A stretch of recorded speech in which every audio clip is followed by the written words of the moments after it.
In the late 16th century, time was a vast and uncharted ocean. Days passed, seasons shifted, but for most people, the finer details of time, those fleeting moments in between, were simply too small to notice. That is until a single revolution of a gear changed everything. Imagine the dark, quiet workshop of a clockmaker in Nuremberg, Germany, the clinking of metal tools, the whir of a turning wheel. For centuries, clocks had measured only the hours, marking the slow passage of the sun across the sky. But something was changing. A new, radical idea was stirring, new kind of timekeeper. What if, just perhaps, they could break time down further into something smaller, something more precise? It was the genius of one clockmaker, a man named Jost Bürgi, who dared to ask, why stop at hours when there's so much more to capture? Bürgi, a Swiss-born craftsman, had been working on his masterpiece, an intricate clock design that could measure just the hour, but minutes.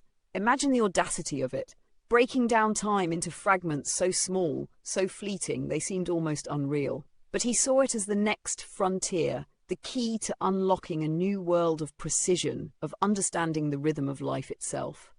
As Bürgi worked, the rhythm of his clock echoed through the workshop, like the pulse of the universe itself. Slowly but surely, he added a minute hand to the clock, that humble little arm that would become the revolution of an age. It was no longer enough to mark the hours. Now, clocks would capture the tiny moments in between. The world around him began to shift. As the minute hand moved, so did everything else. Suddenly, time was not a broad, endless river. It was a river broken into segments, each minute a droplet, each second a heartbeat. Society, too, began to feel it. In the halls of science, in the chambers of kings, in the daily lives of the people, the minute hand began to count more than just time. It counted progress.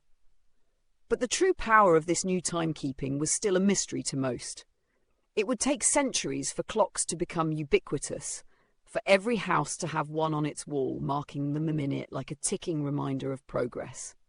Yet it all began with that single spark of innovation in Bürgi's workshop. Time was no longer an abstract concept. It was now something we could measure, something we could conquer.